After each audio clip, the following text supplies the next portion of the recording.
Hello friend, स्वागत है आप सभी का अपने चैनल आज क्लास में। और आज की इस क्लास में बाबू हम यहाँ पे हिंदी का जो काव्य खंड है उसका हम लोग 8वां चैप्टर पढ़ेंगे, जिसका नाम है बाबू एक वृक्ष की हत्या। ठीक है ना, ये इंपॉर्टेंट चैप्टर है और आपको पता है कि आपका 17 फरवरी से बाबू परीक्षा होने वाला है। ठीक है, और पहले दिन ही आपका हिंदी है, तो हिंदी पूरा कंप्लीट होना चाहिए। और हिंदी में 100 में से 100 नंबर भी आ जाता है, तो इसका आपको टेंशन नहीं लेना है।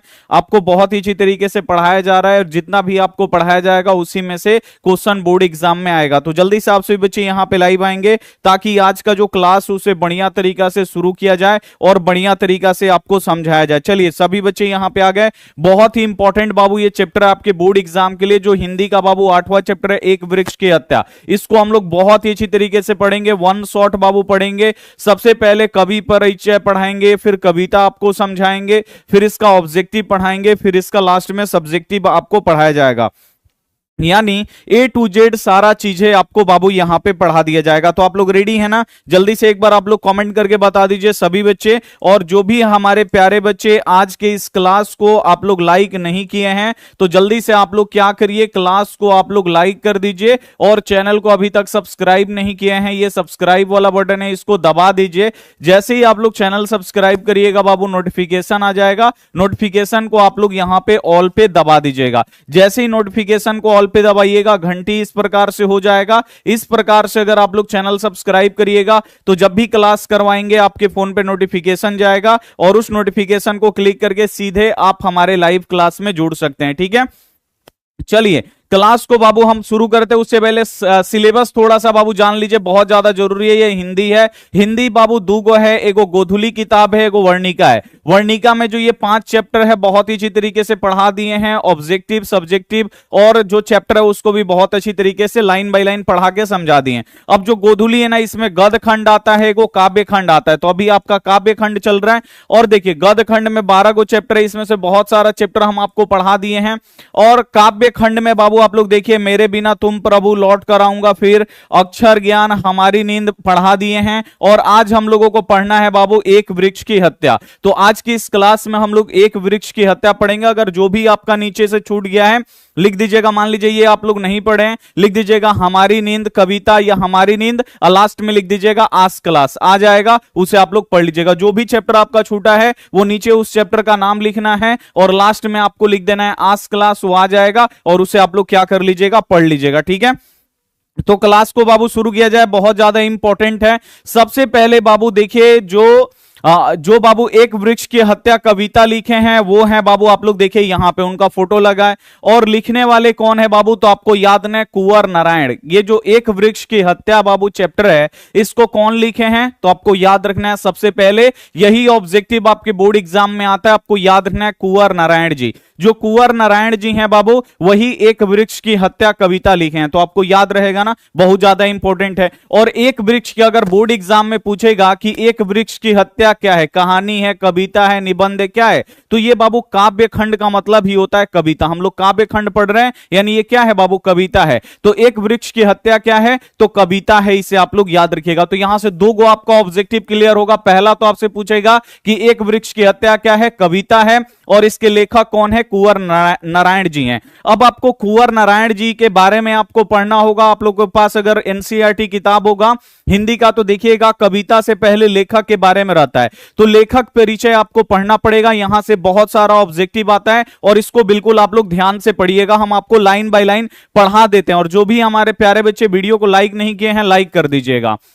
यहां पे देखिए लिखा है कुंवर नारायण का जन्म 19 सितंबर 1927 ईस्वी में लखनऊ उत्तर प्रदेश में हुआ था। अब ये सारा लाइन से बाबू क्वेश्चन आता है, जितने एक लाइन पढ़े ना इसमें 3-4 गो ऑब्जेक्टिव आ जाएगा। सबसे पहले पूछेगा कि कुंवर नारायण ने कौन सा कविता लिखा, ये भी पूछ देगा कि कुंवर नारायण कौन सा कविता लिखे हैं, तो आपको याद रखना होगा एक वृक्ष की हत्या लिखे। अगला क्वेश्चन आपसे पूछेगा कि भाई कुंवर नारायण का जन्म कब हुआ, ये भी बोर्ड एग्जाम में पूछता है। तो कुंवर नारायण का जन्म कब हुआ था, 19 सितंबर 1927 आपको याद रखना होगा। अगला क्वेश्चन बाबू ये बोर्ड एग्जाम में पूछता है कि कुंवर नारायण का जन्म बाबू कहां हुआ, तो आपको याद रखना है लखनऊ। लखनऊ कहां है, तो उत्तर प्रदेश में है, इसे आप लोग याद रखिएगा। लखनऊ उत्तर प्रदेश में इनका जन्म हुआ। तो यहां से 3 गो ऑब्जेक्टिव क्वेश्चन हो गया। आगे चलिए, आगे यहां पे लिखा है कि कुंवर नारायण ने कविता लिखने की शुरुआत सन 1950 के आसपास की। अब यहां से भी क्वेश्चन आता है बाबू, बोर्ड एग्जाम में खुद ये पूछा है कि कुंवर नारायण कविता कब से लिखने लगे, किस ईस्वी के आसपास से कविता लिखने लगे। तो आपको याद रखना है जो कुंवर नारायण है ये बाबू 1950 के आसपास से ये बाबू कविता लिखने लगे। इससे पहले कविता नहीं लिखते थे, लेकिन 1950 के आसपास से ये कविता लिखने लगे। तो ये भी क्वेश्चन पूछ देगा कि कुंवर नारायण जी कब से कविता लिखने लगे, तो 1950 के आसपास आप लोग याद रखिएगा। आगे देखिए, उन्होंने कविता के अलावा चिंतन परक लेख, कहानियां, सिनेमा तथा अन्य कलाओं पर समीक्षा भी लिखी हैं, किंतु कविता उनके सृजन कर्म में हमेशा मुख्य रही है। यहां पे उनकी प्रमुख रचनाएं चक्रव्यूह, परिवेश, हम तुम, यहां पे अपने सामने, यहां पे कोई दूसरा नहीं, इन्हीं दिनों, काव्य संग्रह। ये आपको याद रखना है, इन्हीं दिनों, ये बोर्ड एग्जाम में बहुत आता है, इन दिनों, ठीक है ना। ये इन दिनों काव्य संग्रह का मतलब क्या होता है, कविता संग्रह है। यहां पे आत्मजयी, ये क्या है बाबू, प्रबंधन काव्य है, ये भी आपको याद रखना है। आकारों के आसपास, ये इनका कहानी संग्रह है, ये आप लोग याद रखिएगा। आज और आज से पहले, ये इनका समीक्षा, मतलब ये समीक्षा लिखे हुए हैं। और साक्षात्कार बाबू क्या है, तो इनका साक्षात्कार है, नहीं इंटरव्यू है। तो अब बाबू यहां पे जो लेखक होते हैं बहुत सारी किताबें लिखते हैं। इसी प्रकार जो कुंवर नारायण जी हैं इन्होंने बहुत सारी किताबें लिखी हैं। जो इंपॉर्टेंट है आप लोग देखिए यहां पे चक्रव्यूह, ये इंपॉर्टेंट है, आपको याद रखना है चक्रव्यूह। दूसरा इन दिनों आप लोग याद रखिएगा, किसने लिखा है, तो कुंवर नारायण जी। चक्रव्यूह किसने लिखा है, कुंवर नारायण जी। आत्मजयी किसने लिखा है, कुंवर नारायण जी, ठीक है ना। आकारों के आसपास किसने लिखा है, तो कुंवर नारायण जी लिखे हैं। आज और आज से पहले कौन लिखे हैं, तो कुंवर नारायण जी। और साक्षात्कार किसने लिखा है, तो कुंवर नारायण जी लिखे हैं। ये आपको याद रखना होगा। अब आगे हम लोग चलेंगे। आगे देखिए यहां पे कुंवर नारायण जी को अनेक पुरस्कार और सम्मान प्राप्त हो चुके हैं, जो इस प्रकार है। साहित्य अकादमी पुरस्कार, यानी इनको साहित्य अकादमी पुरस्कार भी मिला है। कुमार आसन पुरस्कार भी मिला है। व्यास सम्मान पुरस्कार भी मिला है। प्रेमचंद पुरस्कार भी मिला है। लोहिया सम्मान पुरस्कार मिला है। और कबीर सम्मान पुरस्कार भी इनको मिला है। तो ये अब इसमें नहीं लिखा है कि इस किताब पे साहित्य अकादमी मिला, इस किताब पे लोहिया सम्मान मिला, तो ये नहीं दिया है कि मतलब इस किताब पे इनको साहित्य अकादमी मिला, तो यहां से ऑब्जेक्टिव नहीं बन पाएगा, ठीक है। बस आपको समझ लेना है कि इनको कौन कौन सा पुरस्कार मिला है। साहित्य अकादमी पुरस्कार, कुमार आसन पुरस्कार, व्यास सम्मान पुरस्कार, प्रेमचंद पुरस्कार, लोहिया सम्मान पुरस्कार, कबीर यहां पे सम्मान, ये इनको मिला है। अब आगे देखिए, कुंवर नारायण पूरी तरह से नगर संवेदना के कवि हैं। जो कुंवर नारायण है बाबू, ये 100% नगर संवेदना के, यानी नगर में जो भी घटनाएं घटती हैं उस पे बाबू ये संवेदनशील होते। संवेदनशील यानी तुरंत रिएक्ट करने वाले आदमी है, ठीक है ना। ये गांव में कुछ भी होता है तो उस पे उतना ज्यादा ध्यान नहीं देते हैं जितना बाबू शहरों में कुछ भी अगर बदलाव होता है तो उस पर रिएक्ट, मतलब संवेदनशील का मतलब हमेशा उसके लिए तत्पर रहना। कुछ गलत हो रहा है तो उसके लिए बोलिए। तो जो कुंवर नारायण है बाबू, नगर यानी शहरों में जो भी बाबू कुछ घटनाएं घट रही हैं उस पे बाबू ये संवेदनशील है। उस पे क्या करते थे, फट से रिएक्ट करते थे। इसे आप लोग याद रखिएगा, ठीक है। आगे देखिए लिखा है, नई कविता के दौर में जब प्रबंधन काव्य स्थान लंबी कविताएं लेने लगी तब कुंवर नारायण ने आत्मजयी जैसे प्रबंधन काव्य की रचना में भरपूर प्रतिष्ठा पाई। जब देखिए, जब बाबू कविता का दौर था, सारे लोग कविता लिखते थे, तो इनकी पहचान किससे हुआ, तो इन्होंने कविता लिखा था आत्मजयी। जो शुरू में हम आपको बोले, आप लोग याद रखिएगा आत्मजयी किसने लिखा है, और ये बोर्ड एग्जाम में पूछा है। तो इनका बाबू नाम किस कविता को लिख के हुआ, तो ये कविता लिखे आत्मजयी। और इनका इतना नाम हुआ कि सारे लोग, भारत के लोग इनको जानने लगे। आत्मजयी किसने लिखा है, कुंवर नारायण जी ने लिखा है, ठीक है। अब आगे चलिए, आगे यहां पे लिखा है, तुरंत कटे एक वृक्ष के बहाने पर्यावरण, मनुष्य और सभ्यता के विकास का अंतर व्यथा को अभिव्यक्त करने की यह कविता आज के समय अपरिहार्य चिंताओं और संवेदनाओं की रचनात्मक अभिलेख है। तुरंत कटे, अब इनके घर के पास ना एक वृक्ष था, ठीक है। अब ये इनका घर गांव में था, ये गए शहर में। आपको पता है कि ये शहर के लिए ज्यादा बाबू संवेदनशील थे, शहर के बारे में बहुत ज्यादा ये कविता वविता या जो भी कुछ होता है शहर में, तो ये शहरों में ये ज्यादातर रहते थे, गांव में नहीं रहते थे। इनका घर था गांव में। एक बार ये अपने घर आए गांव में, मतलब अपने घर आए, गांव में इनका घर है, ठीक है ना। रहते ये शहर में, लेकिन गांव जब आए तो इनके घर के दरवाजे पे एक गाछ था। तो उसे ये चौकीदार बोलते थे, क्योंकि घर के दरवाजे पे ही एकदम था। और आपको पता है जो चौकीदार लोग होते हैं, जो घर की चौकीदारी करते हैं, देख रेख करते हैं, वो भी घर के दरवाजे से खड़ा, घर के दरवाजे के सामने खड़े रहते हैं। अब ये देखे कि भाई वृक्ष तो नहीं है, वृक्ष जो है वो चोर काट के लेके चला गया, खाली उसका जड़ है, और वृक्ष क्या किया बाबू, चोर लुटेरे लेके काट गए, लेके चले गए। अब उसी पे बाबू ये कविता है जो यहाँ पे मनुष्य के पर्यावरण, मनुष्य और सभ्यता के विनाश का अंतर व्यथा अभिव्यक्त करने की ये जो कविता है, कौन सी कविता, तो आपको याद रखना है, एक वृक्ष की हत्या। इसमें जो बाबू पर्यावरण का नाश हो रहा है, जैसे हम लोग डेली वृक्षों को काट रहे हैं, इससे पर्यावरण का नाश हो रहा है कि नहीं, इससे क्या हो रहा है, अगर मान लीजिए वृक्ष हम लोग काट देंगे तो कार्बन डाइऑक्साइड जो हम लोग छोड़ रहे हैं उसको कौन सोखेगा, वृक्ष ही ना सोखता है। वृक्ष क्या करता है, खाना बनाता है तो कार्बन डाइऑक्साइड लेता है। जब वृक्ष नहीं रहेगा तो कार्बन डाइऑक्साइड लेगा कौन, नहीं लेगा। अब कार्बन डाइऑक्साइड अगर हमारे वायुमंडल में बढ़ते जाएगा तो फिर बाबू क्या होगा, वैश्विक उष्मा की उत्पन्न होगी, बहुत ज्यादा गर्मी होगा, पोल्यूशन बहुत ज्यादा फैल जाता है। ठीक है, तो यहीं पे बोल रहे हैं कवि की पर्यावरण, मनुष्य और सभ्यता का जिस तरह विनाश हो रहा है उस पे बाबू ये कविता लिखे हैं। ठीक है, यह कविता कुंवर नारायण की काव्य संग्रह इन दिनों से संकलित है। ये जो कविता है बाबू कहां से लिया गया है, ये जो कविता है इन दिनों से लिया गया है, इसे आप लोग याद रखिए। जो कुंवर नारायण की कविता है एक वृक्ष की हत्या, ये कहां से लिया गया है, तो एक वृक्ष की हत्या जो बाबू कविता है वो इन दिनों से लिया गया है। ठीक है, तो ये आपको याद रहेगा ना। अब एक बार हम इसका ऑब्जेक्टिव आपको फिर से बता देते हैं। सबसे पहले आपसे पूछेगा, एक बार क्विक रिवीजन करते हैं आप लोग, बिल्कुल ध्यान से देखिए। एक वृक्ष की हत्या क्या है, कहानी है, कविता है, निबंध है, क्या है, तो आपको याद रखना कविता है। एक वृक्ष की हत्या कविता किसने लिखा है, कुंवर नारायण जी ने लिखा है। यहां पे आप बिल्कुल ध्यान से देखिए, कुंवर नारायण जी का जन्म कब हुआ, 19 सितंबर 1927 ईस्वी को हुआ। इनका जन्म कहां पे हुआ, लखनऊ उत्तर प्रदेश में हुआ, इसे आप लोग याद रखिएगा। कुंवर नारायण ने अपनी कविता कब से लिखना शुरू किए, तो 1950 के आसपास लिखे। ठीक है, और इनका जो मतलब फेमस जो किताब है आपको याद रखना, चक्रव्यूह लिखे हैं। इन दिनों से भी ये जो कविता है बाबू एक वृक्ष की हत्या, ये कहां से लिया गया है, तो इन दिनों से लिया गया है। और इन दिनों के लेखक कौन है बाबू, तो आपको याद रखना है कुंवर नारायण जी हैं। ये आत्मजयी है, आत्मजयी किसने लिखा है, कुंवर नारायण जी ने लिखा है। यहां पे अकारों के आसपास किसने लिखा है, तो कुंवर नारायण जी ने लिखा है। आज और आज से पहले किसने लिखा है, तो कुंवर नारायण जी ने लिखा है। मेरे साक्षात्कार किसने लिखे हैं, तो कुंवर नारायण जी ने लिखा है। इसे आप लोग याद रखिएगा, ये सारा ऑब्जेक्टिव आता है। यहां से ऑब्जेक्टिव नहीं आएगा, यहां से आएगा कि कुंवर नारायण कैसे कवि हैं। तो कुंवर नारायण बाबू कैसे कवि हैं, तो आपको याद रखना ये नगर संवेदना के कवि हैं। यानी अगर नगरों में कुछ भी हो रहा है तो वहां पर ये तुरंत रिएक्ट करते हैं, अपना तुरंत सुझाव देते हैं। तो जब भी क्वेश्चन आएगा कि कुंवर नारायण पूरी तरीके से कैसे कवि हैं, तो नगर संवेदना, नगर के प्रति बाबू संवेदनशील है ये। ठीक है, और कुंवर नारायण बाबू कौन सी किताब लिखे जिससे ये फेमस हो गए, यानी यहां पे लिखा गया है कुंवर नारायण ने कौन सा किताब लिखे तो ये सबसे ज्यादा फेमस हो गए, तो आपको याद रखना है आत्मजयी लिखे। और बोर्ड एग्जाम में पूछ देता है कि आत्मजयी किसने लिखा है, तो कुंवर नारायण जी ने लिखा है। इसे आप लोग याद रखिएगा।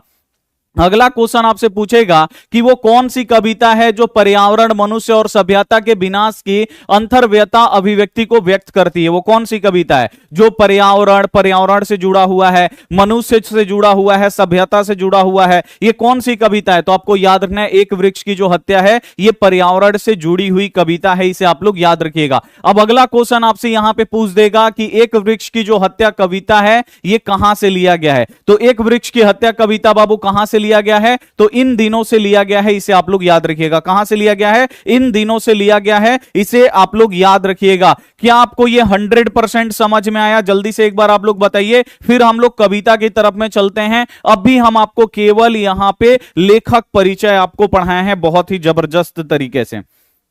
समझ में आ गया, इतना आपको समझ में आ गया होगा ना, जल्दी से एक बार आप लोग कमेंट करके बताइए, इतना आपको समझ में आ गया।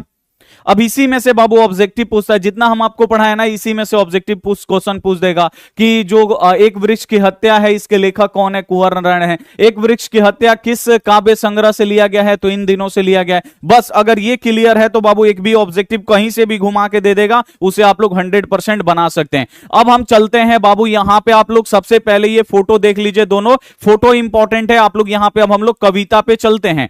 अब यहां पे देखिए क्या है, आप लोग यहां पे देख रहे हैं कि पहले क्या था, ये लेखक का घर है और उसके सामने बाबू एक पेड़ है, और जो पेड़ है ना दरवाजे के सामने है। और आप लोग गार्ड को देखते हैं ना, एटीएम का गार्ड जो होता है एकदम दुआरी पे खड़ा रहता है, या कोई भी गार्ड है कंपनी पे जाइएगा दरवाजे पे ही मिलता है। इसी प्रकार जो लेखक का घर है उसके सामने एक वृक्ष था, एकदम दरवाजे के सामने था, इसीलिए इसको लेखक क्या बोलते थे? चौकीदार। गार्ड को क्या बोला जाता है? चौकीदार, यानी घर का ये रक्षा करने वाला है। अब ये आपको पता है कि जो लेखक है वो नगर संवेदनशील है, नगरों में रहते हैं, नगरों के बारे में अगर कुछ भी नगर में हो रहा है तो उसके लिए संवेदनशील है, गांव में बहुत कम रहते हैं। अब एक दिन बाबू लेखक गांव में आते हैं तो देखते हैं कि जो कोई चोर है वो क्या किया है, जो लेखक के घर के सामने दरवाजे पे जो वृक्ष था इसको क्या किया, कोई चोर काट के लेके चला गया। अब चोर काट के लेके चला गया तो इससे पर्यावरण का नुकसान होगा कि नहीं होगा? होगा, होगा ना, पर्यावरण का नुकसान। तो ये इसमें बाबू यहां पे बताए हैं कि भाई हम लोग ऐसे ही वृक्ष काट देंगे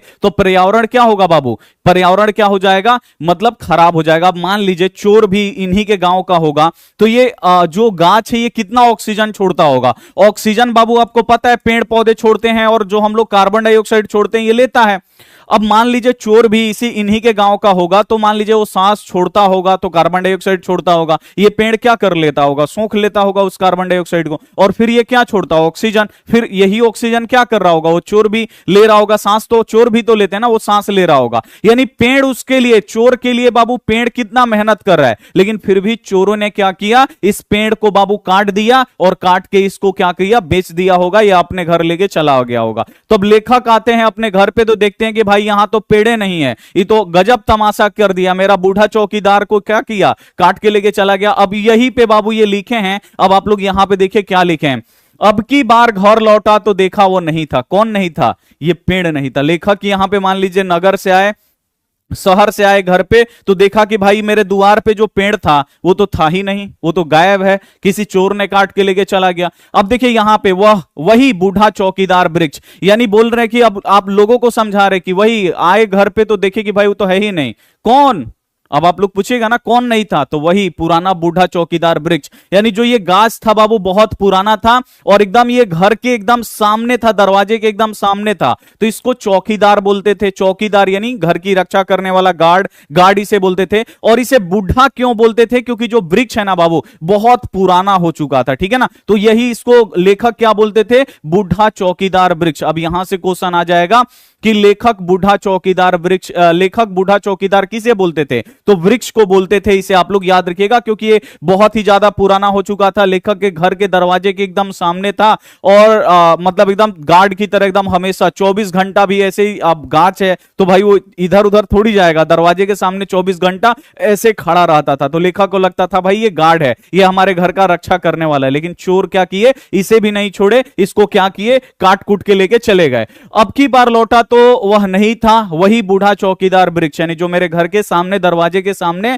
जो बूढ़ा चौकीदार वृक्ष था वो नहीं है, जो हमेशा मिलता था घर के दरवाजे पे तैनात। यानी लेखक जब भी नगर से गांव आते थे तो हमेशा मिलता था, घर के दरवाजे पे ऐसे वृक्ष था, और घर के दरवाजे पे हमेशा ऐसे चौकन्ना एकदम खड़ा रहता था। ठीक है, लेखक को जब भी आते थे मिलते थे। लेकिन इस बार लेखक आए हैं तो बाबू वो वृक्ष नहीं है। वृक्ष क्यों नहीं है? क्योंकि जो चोर है वो उस वृक्ष को काट के लेके चला गया है। तो यहां पे वही है। अब यहां से देखिए ऑब्जेक्टिव कितना आता है, अब आप बिल्कुल ध्यान से देखिए। लेखक घर लौटे तो क्या नहीं था। अब बोर्ड एग्जाम में भाई क्वेश्चन पूछ देगा कि लेखक जब घर लौटे तो क्या नहीं देखे या क्या नहीं था उनके सामने, तो आपको याद रखना है बूढ़ा चौकीदार वृक्ष। इस वृक्ष को क्या बोलते थे लेखक? बूढ़ा चौकीदार वृक्ष। यानी जब लेखक लौटे तो घर पे बाबू उन्हें क्या नहीं दिखाई दिया? तो बूढ़ा चौकीदार वृक्ष नहीं दिखाई दिया। क्यों? क्योंकि जो चोर हैं इस वृक्ष को काट के लेके चले गए थे। वही बूढ़ा चौकीदार वृक्ष। अब क्वेश्चन आएगा कि लेखक बूढ़ा चौकीदार किसे कहते हैं? तो लेखक बाबू बूढ़ा चौकीदार किसे कहते हैं? तो वृक्ष को कहते हैं। इसे आप लोग याद रखिएगा क्योंकि ये घर के दरवाजे के एकदम सामने है। तो लेखक बूढ़ा चौकीदार किसे कहते हैं? तो इस वृक्ष को कहते हैं। इसे आप लोग याद रखिएगा, ठीक है। जो हमेशा मिलता था घर के दरवाजे पे तैनात। अब यहां से भी क्वेश्चन पूछ देगा लेखक के घर के दरवाजे पे कौन हमेशा तैनात रहता था? लेखक का ये घर है और इनके दरवाजे के सामने हमेशा कौन तैनात? का मतलब होता है ऐसे खड़ा रहना। तो लेखक के घर के दरवाजे पे हमेशा कौन तैनात रहता था? तो आपको याद रखना है वृक्ष भी दे देगा, ये आपसे दे देगा बूढ़ा चौकीदार वृक्ष। तो यहां से ऑब्जेक्टिव ही ऑब्जेक्टिव आता है। आप लोग यहां पे डायग्राम से आप लोग समझ रहे होंगे, आपको A to Z एकदम 100% समझ में आ रहा होगा। समझ में आ रहा है? जल्दी से एक बार आप लोग बताइए क्या आपको ये समझ में आया? क्या बाबू आपको ये समझ में आया? जल्दी से एक बार आप लोग बताएंगे, हमारे जितने भी प्यारे बच्चे हैं, समझ में आया? अगर इतना से कहीं से भी क्वेश्चन पूछ देगा बोर्ड एग्जाम में, कैसा भी घुमा के इसे मतलब कैसे भी इसे घुमा के चारों बगल से घुमा के इसे क्वेश्चन पूछ दे, तो आप लोग बना दीजिएगा ना। चलिए अब हम लोग आगे चलेंगे। आगे देखिए यहां पे पुरानी चमड़ी का बना उसका शरीर। अब देखिए अब लेखक ना उस वृक्ष के बारे में बता रहे। कौन सा वृक्ष का? जो बाबू चोरों ने काट के लेके चला गया है। अब बाबू ये बूढ़ा वृक्ष था। अब मान लीजिए आप लोग देखते होंगे पुराना पेड़, पुराना पेड़ देखिएगा तो उसका जो ऊपर का छाल होता है ना वो फटफट जाता है, फटफट जाता है ना। जैसे लोग बूढ़े हो जाते हैं, बूढ़ा आदमी को देखे ना, उनका हाथ तो पूरा फट जाता है, पैर और पूरा फट जाता है, चमड़ी उमड़ी पूरा फट जाता है, फटता है ना। उसी प्रकार जो पेड़ है बाबू ये बहुत पुराना हो चुका है और इसका जो छाल है ना वो फटफट गया है। वही बोल रहे हैं कि पुराने चमड़ी का बना उसका शरीर है, यानी वृक्ष बहुत पुराना है तो उसका छाल भी तो बहुत ज्यादा पुराना होगा, पुराना है। वह सख्त जान, झुर्रीदार, खुरदार और मैला कुचैला, राइफल सी एक सूखी डाली, एक पगड़ी फूल पत्तीदार, पांव में फटा पुराना जूता, चरमराता लेकिन अकड़ बाल बूता। अब यहां पे लिखे हैं कि वही पुराना वृक्ष जिसका जो शरीर है ना बाबू, जिसका छाल है बाबू कैसा है? पुराना हो चुका है, यानी फटफट गया है, यानी उस पे झुर्री आ गया है। फट जाना का मतलब क्या होता है? झुर्री, जैसे आदमी के जैसे ठंडी में पैर फट जाता है जिसे हम लोग बोलते हैं झुर्री, उसी प्रकार वृक्ष जो है ना बहुत पुराना हो गया है, उसका जो तना है बाबू वो फटफट गया है। ठीक है। मैला वो कपड़ा पहना है। मैला कुचैला का मतलब इसका बाबू जो यहां पे जो गाछ का बाबू यहां पे जो होता है ना, यहां पे तना वो फट फूट गया है, धूल मिट्टी लगा हुआ है, तो एकदम उसका जो कपड़ा है वो मैला कुचैला है। ठीक है। एक डाली एक राइफल सी सूखी डाली। अब यहां से बाबू बहुत ज्यादा ऑब्जेक्टिव आता है। वृक्ष का बाबू एक डाली है ना वो सूख गया है, और सूखा डाली किसकी तरह दिखाई दे रहा है? तो सूखी डाली आप लोग याद रखिएगा राइफल की तरह दिखाई दे रहा है। कैसा दिखाई दे रहा है? तो सूखा जो डाली है एकदम राइफल की तरह दिखाई दे रहा है। अब आपको गार्ड आप लोग देखते हैं ना, गार्ड कैसे रहता है? एटीएम के सामने एकदम ऐसे खड़ा रहता है, उसके हाथ में इतना बड़ा सा बंदूक रहता है, दूनलिया रहता है ना, इतना लंबा, गार्ड के सामने हमेशा पीठ में टंगा रहता है। उसी प्रकार जो बाबू वृक्ष है उसके हाथ में मतलब ऐसा लेखक को लगता है कि भाई वृक्ष है, उसका एक डाली सूख गया है, वो राइफल की तरह लग रहा है।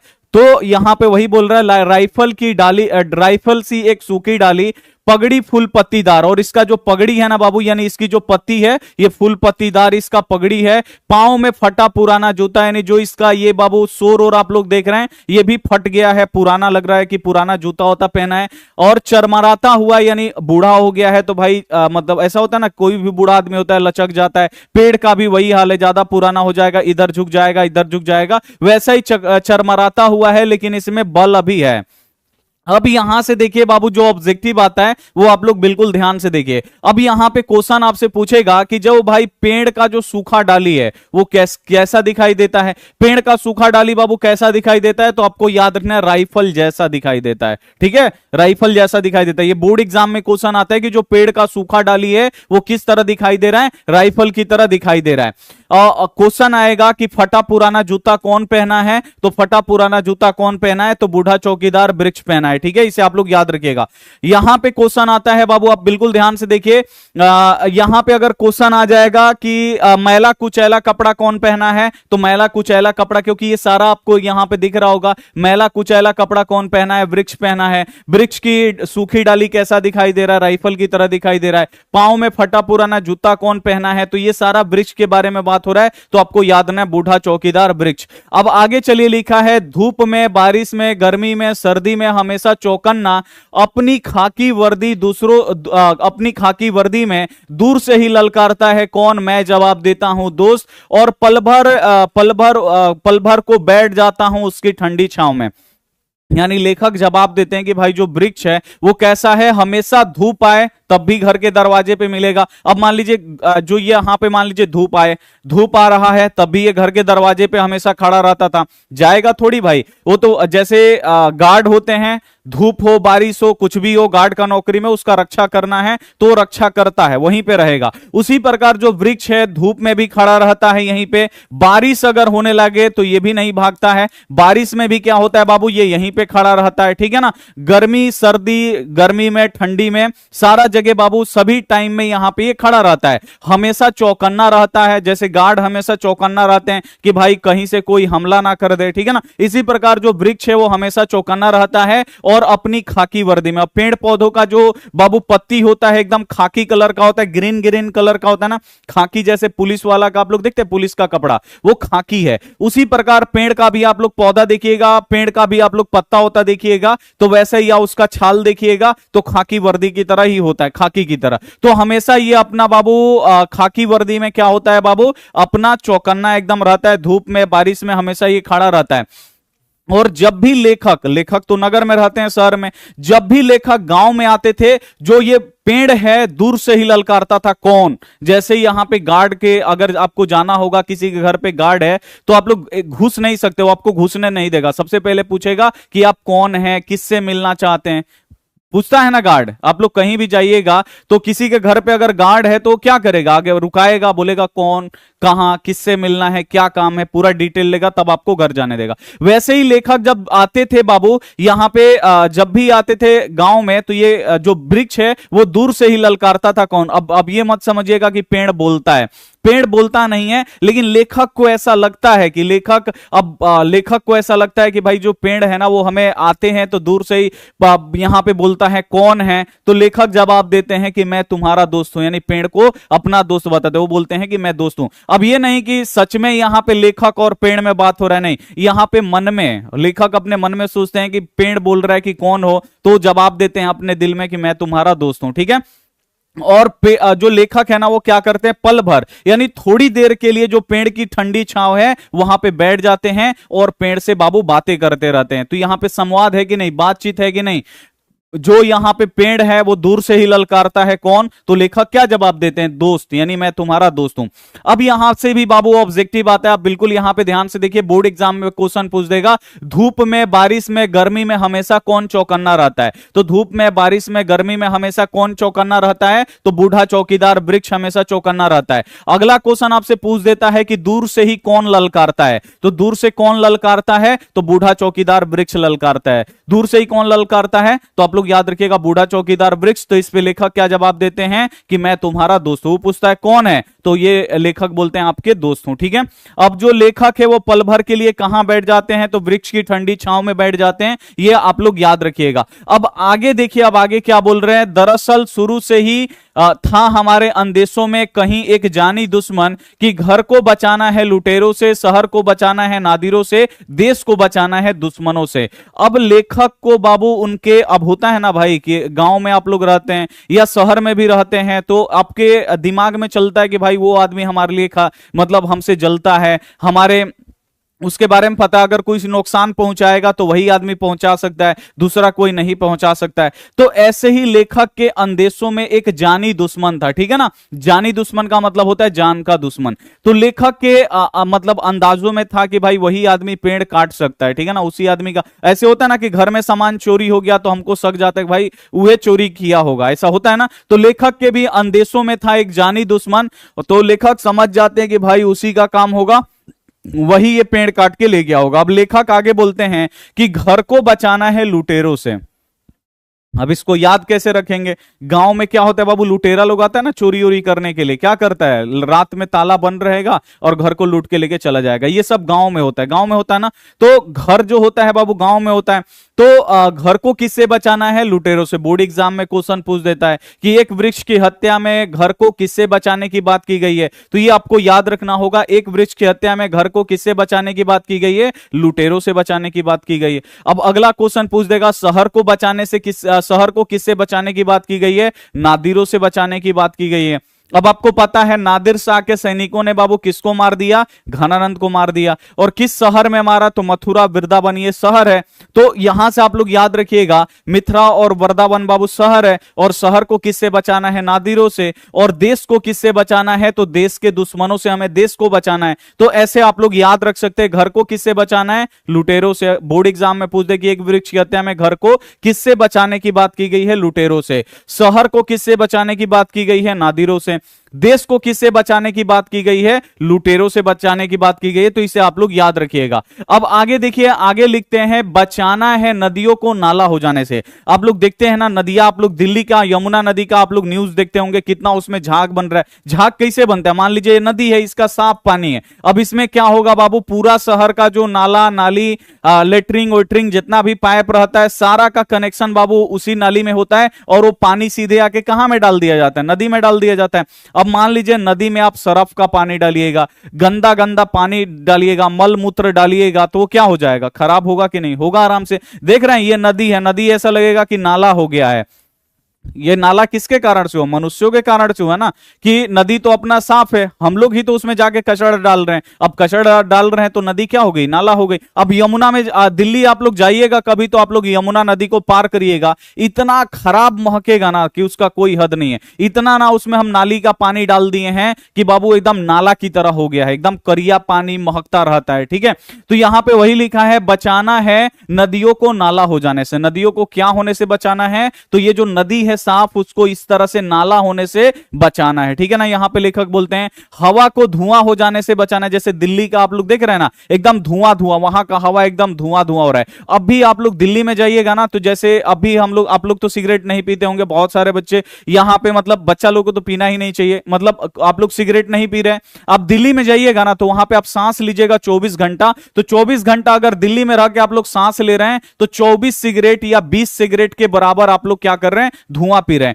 आप लोग गांव में रह के 20 सिगरेट पीजिए, उसका धुआं जितना नुकसान करेगा, उतना दिल्ली में आप लोग रह के क्या करिएगा, अगर ना ही वो सिगरेट आप लोग पीजिएगा, वहां का ऐसे ही सांस लीजिएगा दिल्ली में, तो जितना यहां पे 20 गो सिगरेट आपको हानि करेगा, उतना दिल्ली का हवा बाबू नुकसान कर रहा है इस टाइम में। इतना ज्यादा प्रदूषण हो गया है। तो लेखक यहां पे बोले हैं हवा को धुआं हो जाने से बचाना है। धुआं यानी हवा जो है बाबू प्रदूषित होते जा रहा है। तो लेखक सब चीज को बचाने की बात कर रहे हैं, नदियों को नाला हो जाने से बचाने के लिए बोल रहे हैं, हवा को बाबू धुआं हो जाने से बचाने के लिए बोल रहे हैं, यहां पे खाने को जहर हो जाने से बचा रहे हैं। आप लोग देख रहे हैं ना कितना केमिकल आ गया है बाबू। आजकल दूध भी बाबू सही से नहीं मिल रहा है, दूध में भी क्या हो रहा है? मिलावट आ जा रहा है।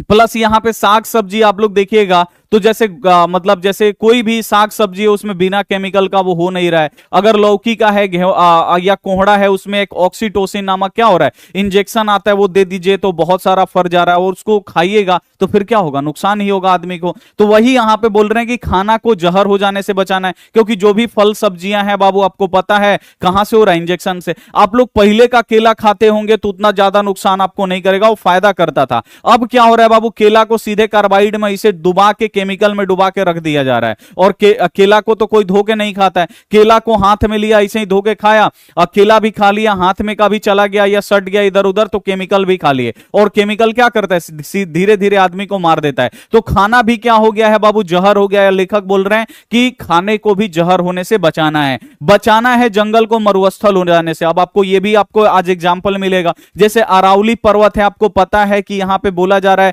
अरावली पर्वत बचाइए, अरावली पर्वत बचाइए, क्योंकि वहां पे बहुत पर्वत है लेकिन उसमें बहुत ही ज्यादा वृक्ष है। अगर उस वृक्ष को हम लोग काट देंगे तो फिर क्या होगा? या वहां का अगर मान लीजिए पहाड़, उसको क्यों काटने के लिए बोला जा रहा है? क्योंकि उसमें है चूना पत्थर। चूना पत्थर से क्या बनता है बाबू? सीमेंट। अब जो लोग है सीमेंट बनाने वाला, उसको सीमेंट के लिए चूना पत्थर चाहिए, लाएगा कहां से? तो पर्वत के है, पर्वत में ही पाया जाता है, पहाड़ पठार धरती के नीचे। अब वो क्या करेगा? सरकार को या किसी को पैसा देगा और वहां पे जाके मतलब जितना गाछ वृक्ष है उसको काट के तो बेचेगा ही, साथ में वहां का जो माइनिंग वाइनिंग है वो क्या करेगा? एकदम ले लेगा, ठीक है ना, उसमें का निकाल लेगा। तो अगर मान लीजिए कि वहां का वृक्ष कट गया, तो वृक्ष कट गया तो एक तो हम लोग का प्रदूषण फैलेगा, सांस लेने में दिक्कत होगा।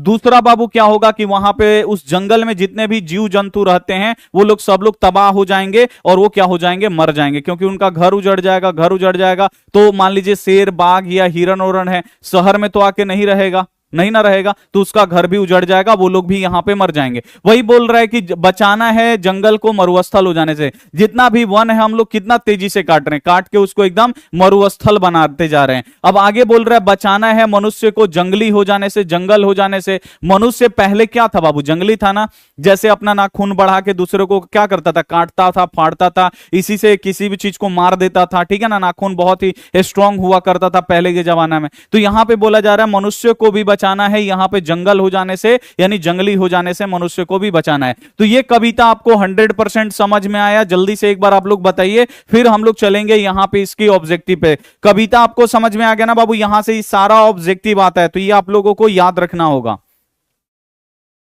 ठीक है, ये सब बाबू आपको यहां पे याद रखना होगा। ठीक है, समझ में आ गया? समझ में आ गया? जल्दी से एक बार आप लोग बता दीजिए। सब बर्बाद हो गया गुरुजी, सब बर्बाद हो रहा है बाबू धीरे धीरे, और हम ही लोग बर्बाद होते मतलब बर्बाद तो हम ही लोग करवा रहे हैं। चलिए यहां पे बाबू आ गया ऑब्जेक्टिव हम लोगों का, और पहला क्वेश्चन देखिए, एक वृक्ष की हत्या कविता में कवि शहर को किससे बचाने की बात करता है? तो कवि बाबू शहर को किससे बचाने की बात करता है? देख रहे पहला ही क्वेश्चन यही है कि एक वृक्ष की हत्या में कवि शहर को किससे बचाने की बात कर रहे हैं? तो गांव से कवि स्टार्ट किए। गांव को किससे बचाने की बात करते हैं? तो गांव को लुटेरों से बचाने की बात करते हैं।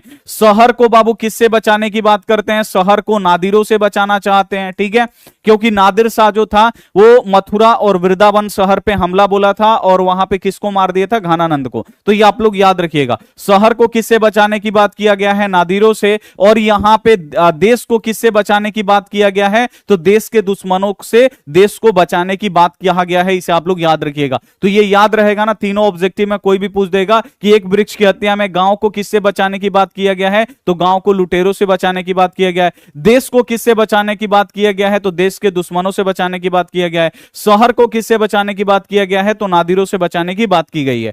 अगला क्वेश्चन देखिए, कुंवर नारायण कवि हैं। कुंवर नारायण कैसे कवि हैं बाबू? ग्राम संवेदना के, गांव में कुछ होता है तो उस पर रिएक्ट देते हैं, वैसे कवि हैं कि नगर संवेदना के कवि हैं? नगर में कुछ होता है तो फट से रिएक्ट करते हैं। तो आप लोग जल्दी से आप लोग बताइए कि जो कुंवर नारायण है ये कैसे कवि हैं? ग्राम संवेदना के हैं कि नगर संवेदना के हैं? ये आपको बताना है जल्दी से। कुंवर नारायण बाबू कैसे कवि हैं? तो कुंवर नारायण जो कवि हैं बाबू, आप लोग याद रखिएगा, ये हैं बाबू नगर संवेदना के। बताए थे ना, नगर में कुछ भी होता है तो फट से वहां पे जाते, संवेदनशील आदमी है, फट से बाबू यहां पे रिएक्ट करते हैं। तो ये आप लोग याद रखिएगा ना। आप लोग आंसर नहीं बता रहे जी, आपसे मैं खाली बात कर रहे हैं बाबू। आंसर भी बताइए ना आप लोग। यहां पे कुंवर नारायण कैसे कवि हैं? तो कुंवर नारायण जो हैं ये नगर संवेदना के कवि हैं। शहरों में कुछ भी होता है, नगरों में, तो ये फट से बाबू रिएक्ट करते हैं। इसे आप लोग याद रखिएगा, ये नगर संवेदना के कवि हैं। ठीक है, चलिए नेक्स्ट आगे हम लोग चलेंगे। दूर से ही कौन दूर से ही ललकारता है कौन, मैं जवाब देता हूं दोस्त, किस पंक्ति की है? किस पाठ की ये पंक्ति है? तो बाबू ये किस कविता में लिखा गया है? दूर से ही ललकारता है कौन, मैं जवाब देता हूं दोस्त। तो अभी तो भाई पढ़ा है ना, एक बच्चा बोल रहा है सर मैं क्या करूं, मुझे कुछ समझ में नहीं आ रहा। भाई अभी हम आपको चैप्टर पढ़ाए, चैप्टर जब तक आप नहीं पढ़िएगा तब तक आंसर कैसे बताइएगा? अभी हम आपको पढ़ाएंगे नहीं। दूर से ही कौन ललकारता है? वृक्ष ललकारता है। कवि क्या जवाब देते हैं कि मैं तुम्हारा दोस्त हूं। ये किस कविता में लिखा गया? अभी तो हम आपको पढ़ा रहे ना कि एक वृक्ष की हत्या कविता में लिखा गया है। तो ये किस कविता की पंक्ति है? यही तो पूछ रहा है। तो एक वृक्ष की हत्या कविता की पंक्ति है। तो सबसे पहले तो आपको चैप्टर पढ़ना पड़ेगा ना। चैप्टर नहीं पढ़िएगा तो कहां से क्वेश्चन आंसर आप लोग कर पाइएगा। ठीक है, तो ये आपको याद रखना होगा। चलिए आगे हम लोग चलते हैं। अगला क्वेश्चन है, एक वृक्ष की हत्या शीर्षक कविता में वृक्ष की सूखी डाली किस प्रकार की थी? अब देखिए, अभी हम आपको पढ़ाए कि एक वृक्ष की हत्या कविता में जो वृक्ष का बाबू डाली सूख गया है वो कैसा दिखाई दे रहा था? सूखा डाली। तो ये राइफल की तरह दिखाई देता है। जैसे गार्ड जो होते हैं यानी जो चौकीदार होते हैं, जैसे राइफल लिए रहते हैं, वैसा ही वृक्ष का एक डाली बाबू सूख गया था, और वो भी बाबू एकदम राइफल जो है मतलब सूखा डाली एकदम राइफल की तरह दिखाई दे रहा था। ठीक है, ये आपको याद रहेगा। अगला क्वेश्चन देखिए, चक्रव्यूह किसकी रचना है? अभी जस्ट हम आपको बाबू बोले कि चक्रव्यूह, आप लोग याद रखिएगा, पूछता है चक्रव्यूह किसने लिखा है? तो आप लोग याद रखिएगा कुंवर नारायण, क्योंकि ये कुंवर नारायण का बाबू लिखे हैं चक्रव्यूह, तो ये आप लोग याद रखिएगा। अगला क्वेश्चन आप लोग देखिए कि एक वृक्ष की हत्या कविता किस संग्रह से संकलित है? देखिए कितना बार बोर्ड एग्जाम में पूछा गया है कि जो एक वृक्ष की हत्या है बाबू ये कहां से लिया गया है? तो ये आप लोग याद रखिएगा कि एक वृक्ष की जो हत्या है ये कहां से लिया गया है? इन दिनों से लिया गया है। इसे आप लोग याद रखिएगा। कहां से लिया गया है? तो इन दिनों से लिया गया है। इसे आप लोग याद रखिएगा। और दुष्चक्र में श्रेष्ठा से क्या लिया गया है? तो हमारी नींद। हमारी नींद कविता कहां से लिया गया है? दुष्चक्र में श्रेष्ठा से लिया गया है। ये आपको याद रखना है। और इन दिनों से क्या लिया गया है? एक वृक्ष की हत्या लिया गया है, ये आपको याद रखना है। और एक वृक्ष की हत्या कविता के कवि कौन है? कुंवर नारायण जी हैं। अगला क्वेश्चन है पर्यावरण, मनुष्य और सभ्यता के विनाश का अंतर्व्यथा व्यक्त करने वाली कविता निम्नलिखित में से कौन सी है? तो मनुष्य, पर्यावरण, पर्यावरण से बाबू जुड़ी हुई कविता कौन सी है जिसमें पेड़ को काटा गया है? तो बस पर्यावरण से ही आप लोग पकड़ लीजिएगा। मनुष्य के भी बारे में बात की है, मनुष्य को बचाना है, देश को बचाना है, पर्यावरण को बचाना है, सभ्यता को बचाना है। इसके विनाश का अंतर्व्यथा वाली कविता कौन सी है? एक वृक्ष की हत्या, क्योंकि जब हम लोग वृक्ष काटेंगे तो बाबू हमारा पर्यावरण जो है बिगड़ जाएगा। तो जब भी आप लोग पर्यावरण देखिएगा तो भाई पर्यावरण से जुड़ा हुआ कविता कौन सी है? तो एक वृक्ष की हत्या है, तो बस एक वृक्ष की हत्या पे आप लोग टिक करिएगा। अगला क्वेश्चन है निम्नलिखित में से नगर संवेदना के कवि कौन है? देख रहे हैं उल्टा करके क्वेश्चन पूछा है भाई, नगर संवेदना के कवि कौन है? नगर में कुछ भी होता है तो ज्यादा संवेदनशील कवि कौन थे? नगर के प्रति ज्यादा रुचि रखने वाले, तो आपको याद रखना है कुंवर नारायण। कुंवर नारायण जी जो हैं ये नगर संवेदना के कवि हैं, आप लोगों को याद रखना होगा बाबू, इंपॉर्टेंट है। अगला क्वेश्चन देखिए, दूर से ही ललकारता है एक वृक्ष की हत्या शीर्षक कविता के अनुसार चिन्हित करें। अब यहां पे आपको बताता है कि दूर से ही कौन ललकारता है। एक वृक्ष की हत्या कविता में आपको बताना है कि भाई ये कौन ललकारता है दूर से ही। तो जल्दी से आप लोग बताइए यहां पे दूर से ही कौन ललकारता है एक वृक्ष की हत्या में? तो एक वृक्ष की हत्या जो पाठ है बाबू, इसमें दूर से ही कौन ललकारता है? तो दूर से ललकारता कौन है बाबू? वृक्ष। और वृक्ष को लेखक क्या बोलते हैं? बूढ़ा चौकीदार बोलते हैं। तो ये भी आप लोग याद रखिएगा। अगला क्वेश्चन देखिए, एक वृक्ष की हत्या शीर्षक कविता में हमेशा कौन चौकन्ना रहता है? हमेशा कौन एकदम सावधान रहता है, चौकन्ना रहता है? या लेखक के घर के दरवाजे के सामने हमेशा कौन खड़ा रहता है? तो बूढ़ा चौकीदार वृक्ष। तो यहां भी आपको वृक्ष दिया है, तो वृक्ष पे आप लोग टिक करिएगा। जो वृक्ष है वो हमेशा चौकन्ना रहता है, धूप में भी, बारिश में भी, सर्दी में भी, गर्मी में भी हमेशा वो चौकन्ना रहता है। तो ये आप लोग याद रखिएगा। अगला क्वेश्चन आप लोग यहां पे देखिए, एक वृक्ष की हत्या शीर्षक कविता के कवि कौन है? एक वृक्ष की हत्या कविता बाबू किसने लिखा है? तो आपको याद रखना है कुंवर नारायण जी ने लिखा है। तो आपको समझ में आ रहा ना, आपके बोर्ड एग्जाम में पूछ देगा एक वृक्ष की हत्या क्या है? तो कविता है। आगे देखिए, अगला क्वेश्चन है कुंवर नारायण का जन्म बाबू कब हुआ? तो कुंवर नारायण का जन्म बाबू कब हुआ था? तो आपको याद रखना है 1927 में। ठीक है, याद रहेगा ना, डेट सबसे ज्यादा चैलेंजिंग रहता है याद करना। तो कुंवर नारायण का बाबू जन्म कब हुआ था? 1927 में। ये आप लोग याद रखिए। अगला क्वेश्चन देखिए, कुंवर नारायण का जन्म कहां पे हुआ था? तो कुंवर नारायण का जन्म लखनऊ उत्तर प्रदेश में हुआ था। इसे आप लोग याद रखिएगा, लखनऊ उत्तर प्रदेश में हुआ था। ये आपको याद रखना है। अगला क्वेश्चन देखिए, कुंवर नारायण ने कविता लिखने की शुरुआत लगभग किस सन के आसपास की है? तो कुंवर नारायण बाबू अपनी कविता कब से लिखना शुरू किए थे? तो 1950 के आसपास ये कविता अपना लिखना शुरू किए थे। शुरू में ही कवि परिचय में बाबू ये A to Z हम आपको पढ़ाए हैं। जो भी बच्चा शुरू से पढ़ रहे हैं उनको पता होगा। आगे देखिए, इन दिनों कविता किनकी रचना है? इन दिनों जो कविता है बाबू इसको लिखने वाले कौन है? तो इन दिनों जो कविता है इसको लिखने वाले कौन है? तो आपको याद रखना है इन दिनों से लिया गया है एक वृक्ष की हत्या। और एक वृक्ष की हत्या बाबू कविता कौन लिखे हैं? कुंवर नारायण। तो ये आप लोग याद रखिएगा। डायरेक्ट दूगो क्वेश्चन यहां से बन जाएगा कि एक वृक्ष की हत्या जो कविता है इसको कहां से लिया गया है? इन्हीं दिनों से लिया गया है, इन दिनों से। और इन दिनों के लेखक कौन है? कुंवर नारायण जी हैं। अगला क्वेश्चन देखिए, कुंवर नारायण किस प्रबंधन काव्य की रचना पर भरपूर प्रतिष्ठा पाया, इज्जत पाया, शोहरत पाया, नाम पाए? तो कौन सा कविता लिखे कि बाबू वो फेमस हो गए, उनको भरपूर प्रतिष्ठा मिला, इज्जत मिला? तो आप लोग याद रखिएगा, यहां पे कौन सा था बाबू? आत्मजयी। जब ये बाबू आत्मजयी लिखे थे तो इनको भरपूर बाबू प्रतिष्ठा मिला था। ठीक है ना, ये आप लोग याद रखिएगा जब भी क्वेश्चन आएगा कि कुंवर नारायण ने किस काव्य प्रबंधन की रचना करके भरपूर प्रतिष्ठा पाई? तो आत्मजयी। ये आप लोग याद रखिएगा। यह क्वेश्चन ऐसे पूछ देगा कि आत्मजयी किसने लिखा है? तो आत्मजयी लिखे हैं कुंवर नारायण जी। अगला क्वेश्चन आप लोग यहां पे देखिए, एक वृक्ष की हत्या पाठ में वृक्ष को क्या कहा गया है? तो एक वृक्ष की हत्या पाठ में बाबू वृक्ष को क्या बोला गया है? तो वृक्ष को चौकीदार बोला गया है। इसे आप लोग याद रखिएगा। अगला क्वेश्चन देखिए, कवि कुंवर नारायण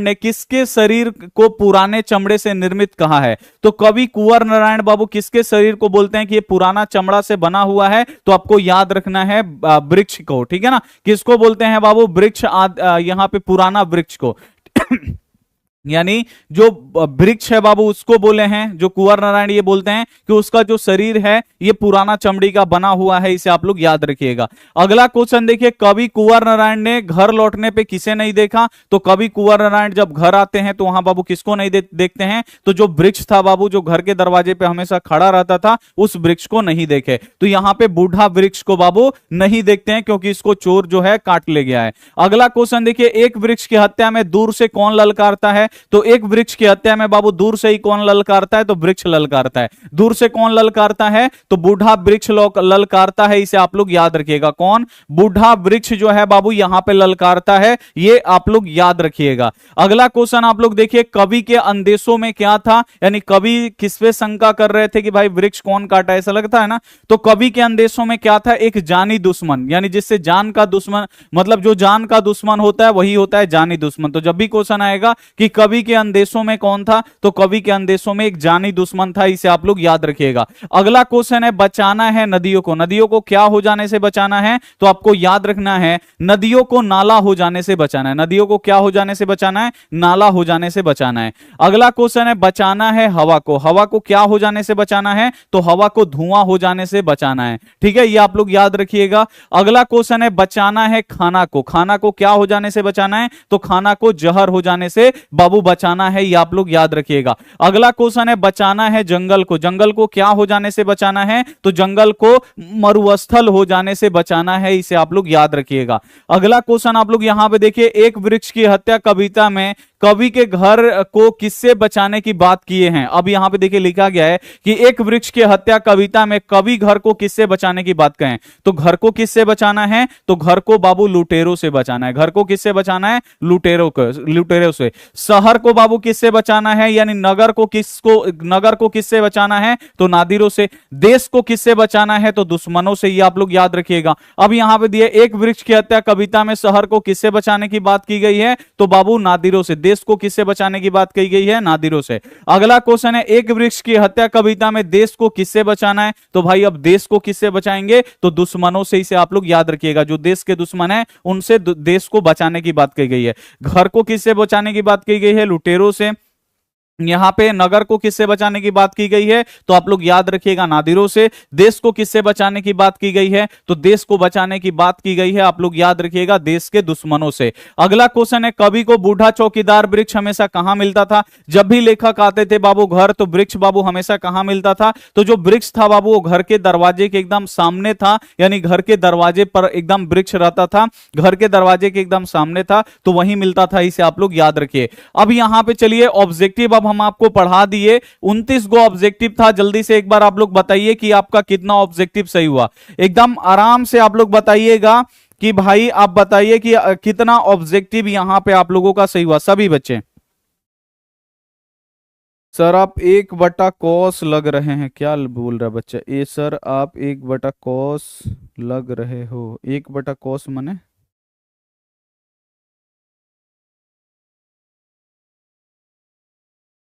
भाई मैथ वाला मतलब भाषा नहीं समझ में आता, हिंदी में लिखना पड़ेगा भाई। 1/cos लग रहे हैं।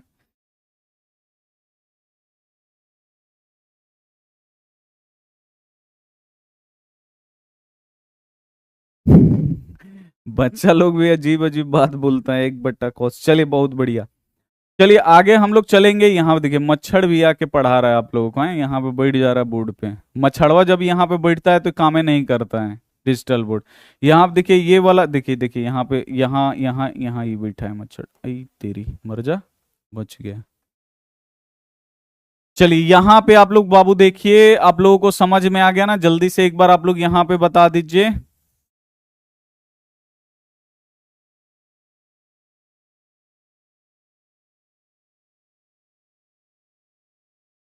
समझ में आ गया? चला जाए सब्जेक्टिव पे। चलिए चलिए। सर क्यूट लग रहे हैं, अच्छा ही होता है, 1/cos लग रहे हैं। आप जान लीजिए, किसी को क्यूट बोलना होगा तो 1/cos लिख दीजिएगा, 1/cos लग रहे हैं। समझ में भी नहीं आएगा। ठीक है, ये सब हम लोगों को नहीं ना पता, ये सब आजकल का लड़का सब बोलता है। हम लोगों को तो भाई सब 10वां में ही सब पता नहीं था, क्यूट, 143, फलना चिलना। हम लोग जितना भी लड़की पढ़ती थी उससे राखी बनवाते थे भाई। कोचिंग वोचिंग में जितना भी लड़की पढ़ती थी हम लोगों में रक्षाबंधन होता था। वो जब राखी आता था तो राखी बांधती थी सब। अब आजकल का एगो माहौल हो गया है। सर ठंड में कैसे पढ़ाई करें? ठंड में बाबू आराम से घर में रहिए, अब पढ़ाई उढ़ाई करिए। तो ये सब हम लोगों के जमाने में नहीं था, क्यूट 143 हई हो। उसमें जो था भाई, सब लड़का बहन बहन बोलता था, दीदी दीदी बोलता था, वो सब राखी बांधती थी। तो ये सब हम लोगों में नहीं था, ठीक है। अब ये सब आजकल का बच्चा ये सब करता है। अभी फरवरी आएगा तो फिर आएगा rose day, common day. Common day हम लोग इधर पता चला हम लोग को ये भी डे होता है, कोई कोई rose day, hug day, common day, common day, बहुत सारा डे है, ठीक है। आगे चलिए, अभी फरवरी भर यही चलेगा, ठीक है ना। लेकिन आप लोगों को उसमें फरवरी में एग्जाम रहता है, तो फरवरी में ये सब आपको नहीं करना है। Rose day, hug day, chocolate day, फलना डे, चिलना डे, ढकेलना डे, ये सब आपको नहीं करना है फरवरी में, क्योंकि फरवरी में ही एग्जाम है। तो इस सबसे बच के, ठीक है ना। चलिए आगे हम लोग चलते हैं। यहाँ पे क्वेश्चन है कि कवि को वृक्ष बूढ़ा चौकीदार क्यों लगता है? तो कवि को जो बाबू वृक्ष है वो बूढ़ा चौकीदार क्यों लगता है? तो यहाँ पे देखिए लिखिएगा, देखिए कितना बार बोर्ड एग्जाम में पूछा है, 2025 में आ जाएगा कि कवि को बूढ़ा चौकीदार क्यों लगता है। तो लिखिए, कवि को बूढ़ा चौकीदार इसीलिए लगता है क्योंकि वह हमेशा सीने तान के दरवाजे पे रहता था, जिस प्रकार चौकीदार घर की सुरक्षा में दरवाजे पे हमेशा खड़ा रहता था। जब कवि दरवाजे की तरफ में आते थे तो वृक्ष ललकार के पूछता था कौन? तब जो कवि हैं वो जवाब देते थे दोस्त। इसीलिए वृक्ष जो है कवि को बूढ़ा चौकीदार लगता था। तो यहां पे बोल रहा भाई, कवि को जो वृक्ष है वो बूढ़ा चौकीदार क्यों लगता था? तो वो बूढ़ा चौकीदार क्योंकि उसका उम्र हो गया था, बूढ़ा हो गया था, इसीलिए बूढ़ा, तो ये जुड़ गया। चौकीदार क्यों?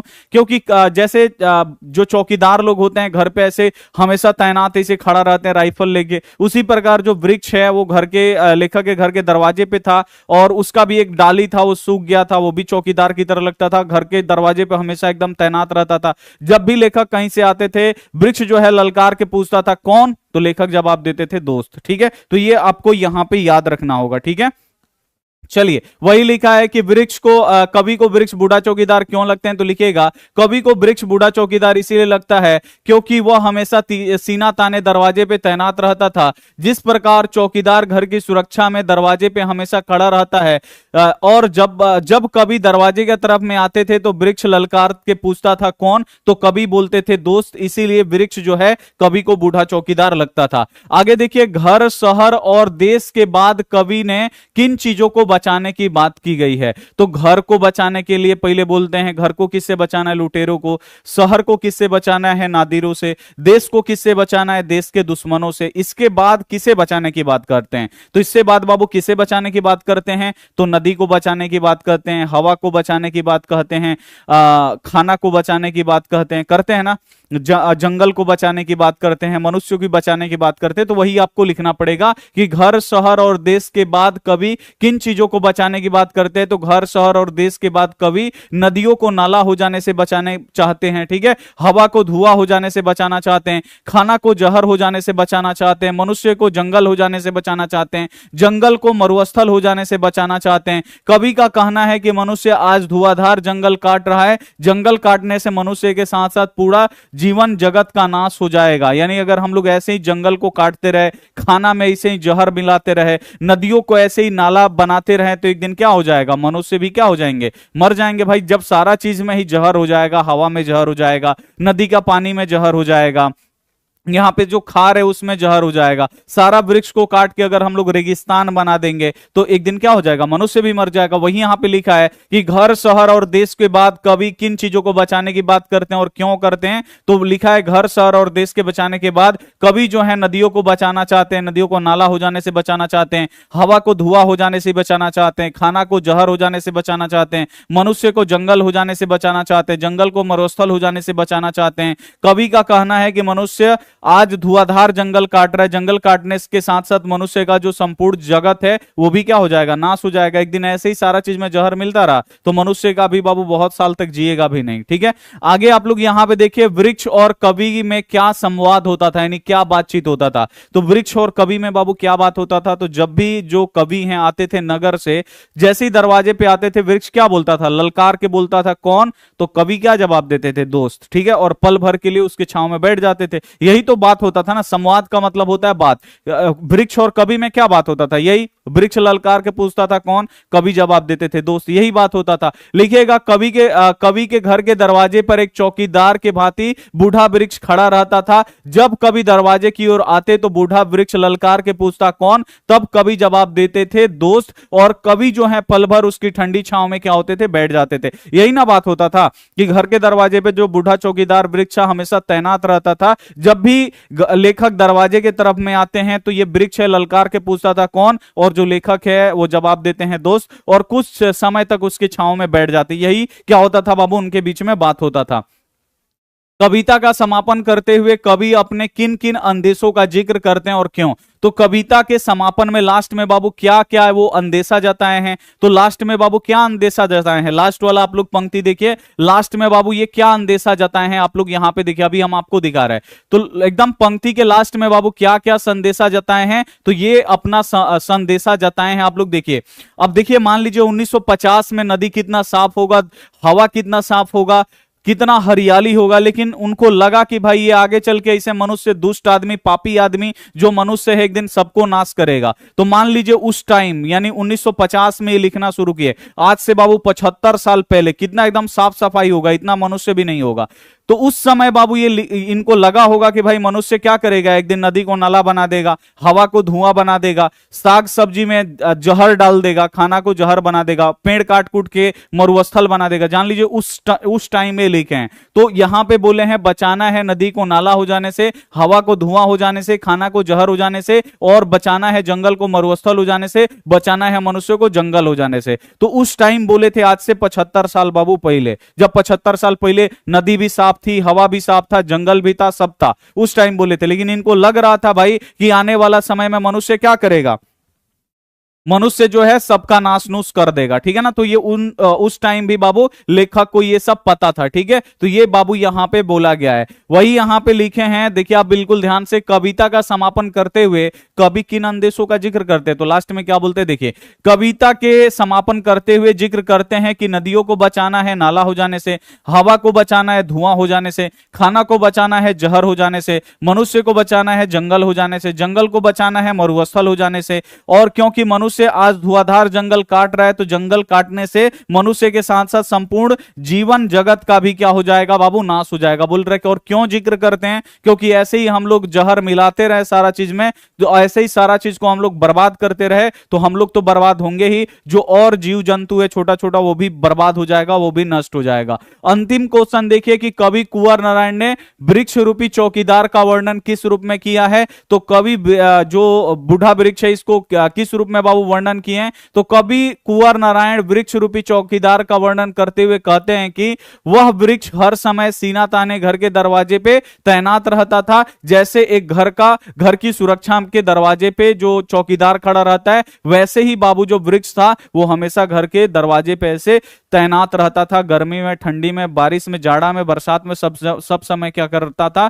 घर के दरवाजे पे ऐसे तैनात रहता था। जिस प्रकार जो चौकीदार होते हैं घर की सुरक्षा में तैनात होते हैं, वैसे ये वृक्ष क्या था, कवि के दरवाजे पे तैनात रहता था। लेकिन कवि के अंदेशों में जो जानी दुश्मन है वो आता है और वृक्ष को काट के लेके चला जाता है। ठीक है, तो ये आपको समझ में आ गया। जल्दी से एक बार आप लोग कमेंट करके बताइए, सभी बच्चे को बहुत ही अच्छी तरीके से समझ में आया होगा। और जो भी हमारे प्यारे बच्चे वीडियो को लाइक नहीं किए होंगे, एक बार आप लोग लाइक करिए। चैनल को सब्सक्राइब नहीं किए हैं, चैनल को सब्सक्राइब करके साथ में बेल आइकन को आप लोग ऑल पे दबा दीजिएगा। और अगला क्लास होगा बहुत ही जल्द, तो मिलते हैं हम आपसे अगली क्लास में। तब तक अपना ध्यान रखिए, मन लगा के पढ़ाई करिए। Take care and bye.